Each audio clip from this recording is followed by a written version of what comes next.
Salut à tous, je suis heureux de vous retrouver aujourd'hui pour vous faire un retour sur le Crane 2S de Zhiyun, la nouvelle version du Crane 2, un des meilleurs stabilisateurs de sa catégorie.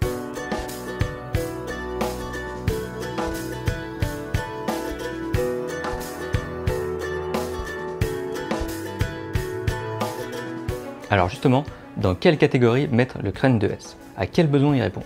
C'est un gimbal qui a pour moi vraiment le positionnement idéal. Il va permettre de monter à peu près n'importe quel système sérieux dessus, à l'exception des plus grosses caméras cinéma.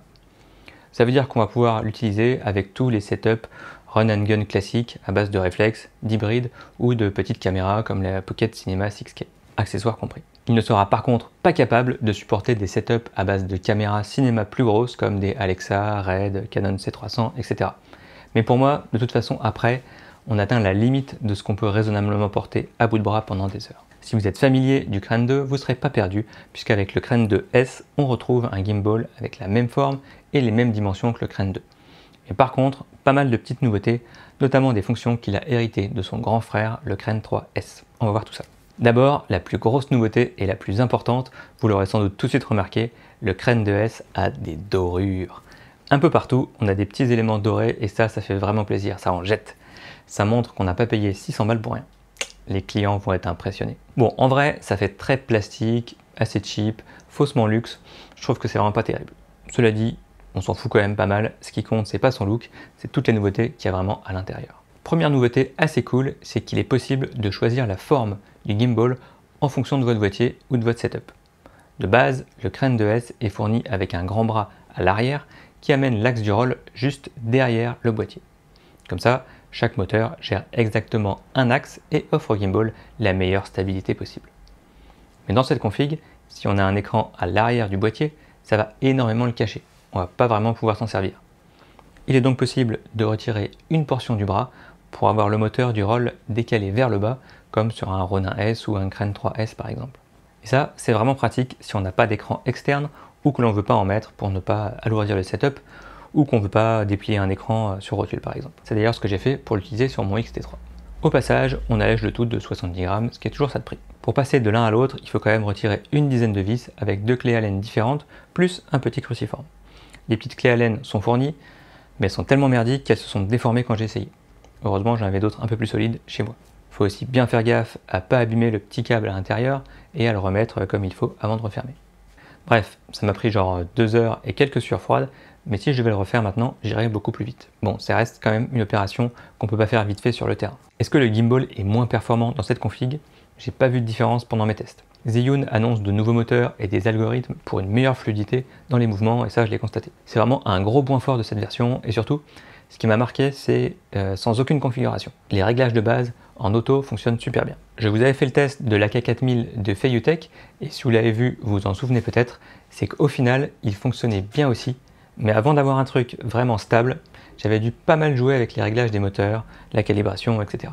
Là, on installe l'appareil, on équilibre correctement, un coup de calibrage en automatique, et boum, on peut faire des belles images directes. C'est parfaitement fluide.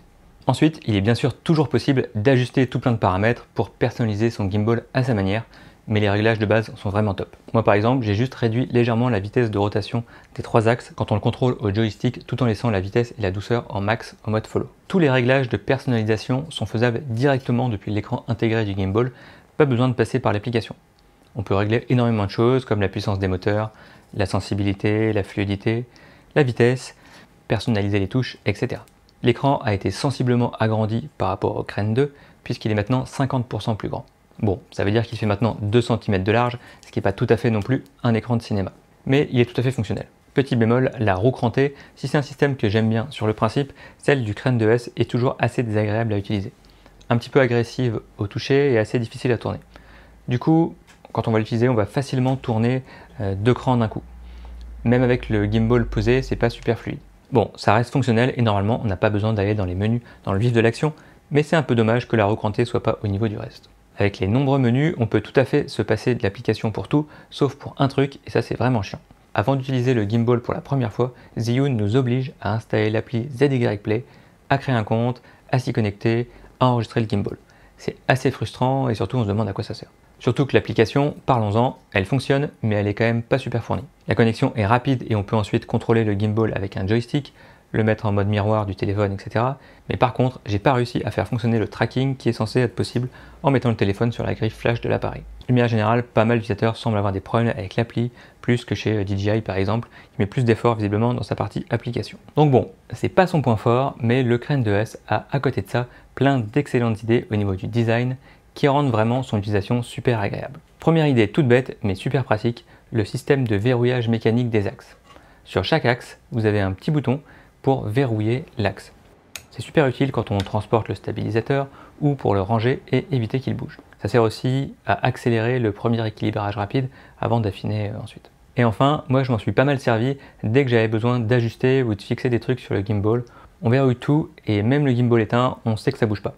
Si jamais on oublie de déverrouiller un axe, quand on allume le gimbal, il râle en faisant un petit bip bip bip bip. Je le fais hyper bien. Deuxième idée vraiment excellente et pour moi c'est un vrai atout qui peut faire la différence à l'usage, c'est le système de fixation intégré sur le côté.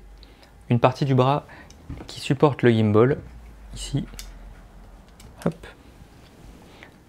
peut se détacher via un petit levier, on relâche et on peut ensuite sortir le plateau rapide comme ça. Ça a un double avantage, le premier c'est qu'en fixant le plateau rapide de son choix en dessous, on va pouvoir passer super vite du gimbal à un trépied ou un monopode. Hop, on prend du gimbal, on l'installe direct sur un trépied. Mais surtout, la grosse force, c'est que c'est encore plus rapide dans l'autre sens. D'habitude, quand on remet le plateau rapide sur un gimbal, on est obligé de refaire l'équilibre du tilt. Mais pas avec ce système, puisqu'il reprend exactement sa position initiale. Et je serre. Autre intérêt, et c'est ça qui fait pour moi le gimbal run and gun par excellence, c'est que ça marche aussi pour le transport. On équilibre bien le gimbal avant de partir et après on peut le transporter tout seul d'un côté et de l'autre côté on transporte l'appareil avec le plateau rapide. Comme ça, quand on arrive sur le terrain, on clipse et on peut shooter direct. Autre bonne idée, c'est la possibilité de fixer directement le plateau principal sur le côté pour faire des vidéos verticales en allégeant le setup et en évitant de passer par un L-bracket. Il faut quand même bien sûr refaire l'équilibrage. Pour ceux qui chouinent sur les vidéos verticales, que c'est nul et tout, ne vous inquiétez pas, si vous achetez ce gimbal, vous n'êtes pas obligé d'en faire. C'est juste une option pour ceux qui veulent en faire, c'est pas grave.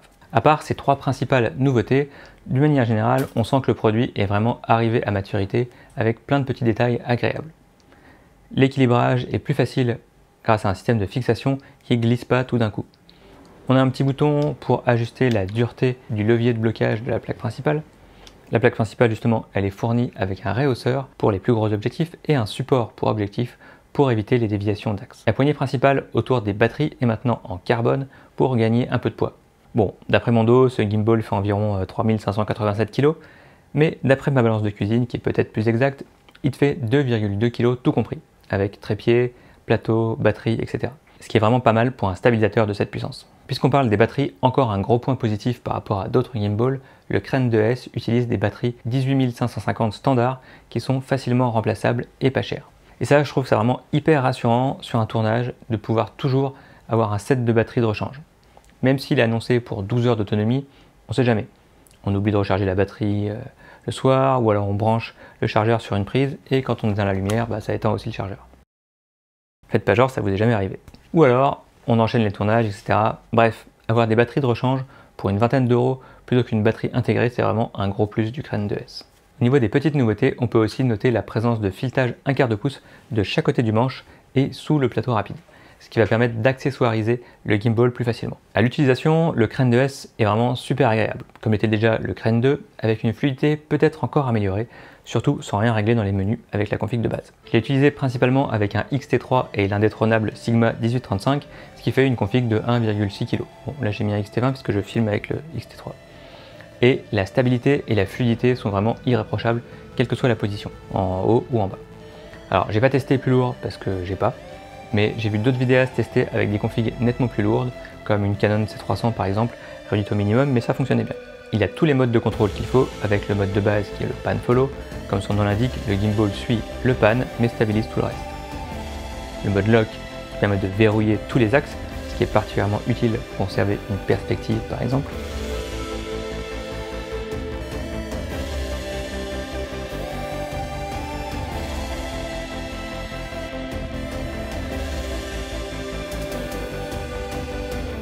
Avec le bouton devant qui tombe vraiment bien sous l'index, on passe en mode follow où le gimbal va suivre tous les mouvements de manière très fluide. Si on veut un suivi plus agressif, on utilisera le mode Go qui suit lui aussi les mouvements mais de manière beaucoup plus rapide. Et enfin, il y a le mode POV, Point of View, qui suit lui tous les mouvements, y compris le roll.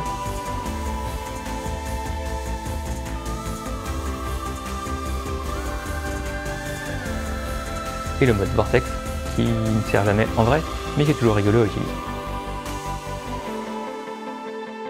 Les raccourcis sont bien pensés, les noms assez logiques, et on a toujours une confirmation visuelle du mode dans lequel on se trouve, qui est sur l'écran. Donc la prise en main est vraiment rapide. En quelques heures, on maîtrise parfaitement le gimbal, et avec un peu d'entraînement, on peut même passer de manière assez fluide du mode normal vers le haut au mode inversé, qui lui aussi fonctionne très bien. Bon point encore, le Crane 2S est fourni avec plein de petits câbles pour le connecter à la caméra, pour pouvoir contrôler les réglages et l'enregistrement directement depuis une gimbal. Il est compatible avec tout un paquet d'appareils photo, Canon, Sony, Panasonic, Nikon, les Pocket Cinema de Blackmagic et même Fuji pour mon plus grand bonheur. Quand on connecte l'appareil, on doit pouvoir régler directement depuis le gimbal l'ouverture, le shutter, les ISO, la compensation d'exposition, etc. Sur mon X-T3, j'ai pas l'impression que ça fonctionnait parfaitement, mais pour être honnête, c'est pas quelque chose que j'utilise d'habitude. En plus, j'aime pas trop la recranter, donc j'ai pas non plus cherché plus que ça à le faire marcher. J'imagine qu'en réglant le X-T3 correctement, ça doit marcher. Par contre, ce qui marche et que j'ai beaucoup utilisé, c'est de pouvoir faire la mise au point, déclencher et jouer avec la compensation d'exposition. Pour moi, c'est l'essentiel pour être vraiment pratique à utiliser. Un bouton d'enregistrement, un bouton de focus et la molette pour faire un réglage d'exposition. Avec ça, j'ai tout ce qu'il me faut. En conclusion, que penser de ce gimbal? Déjà qu'il me reste encore pas mal de choses à tester, notamment l'utilisation en mode photo pour faire du timelapse et surtout les accessoires comme le follow focus et l'écran de contrôle à distance. Mais je voulais déjà vous faire un premier retour après une bonne semaine de test. Pour moi, le Crane 2 était déjà un gimbal de référence dans sa catégorie, au coude à coude avec le RAW d'un S selon les usages et les préférences de chacun. Mais là, le Crane 2S, sans être révolutionnaire non plus par rapport au Crane 2, vient vraiment pour moi largement me refaire pencher la balance pour le Crane 2S. On verra ce que DJI nous sort prochainement, peut-être qu'ils mettront la barre encore plus haut, j'ai aucune info. En tout cas, le Crane 2S corrige tous les petits défauts du Crane 2 et apporte plein de petites évolutions qui rendent la prise en main et l'utilisation au quotidien vraiment fluide et agréable. Non seulement la stabilisation elle-même est au top, ce qui est quand même la base de ce qu'on demande à un stabilisateur, mais tous les petits plus comme les batteries faciles à changer, le système de plateau rapide, le système de verrouillage des axes et des plateaux, les modes de contrôle bien pensés, le petit écran, le poids raisonnable, etc., etc. Bref, la bonne ergonomie générale fait que c'est vraiment un gimbal à la fois efficace et agréable à utiliser et que je recommande donc sans hésitation. Et puis il y a les dorures aussi. Si la vidéo vous a intéressé, partagez-la avec vos confrères vidéastes. Dites-moi en commentaire ce que vous en pensez ou si vous avez des questions, n'hésitez pas. Likez, abonnez-vous, allez regarder toutes mes autres vidéos aussi géniales. Et d'ici la prochaine vidéo, je vous dis bonne vidéo!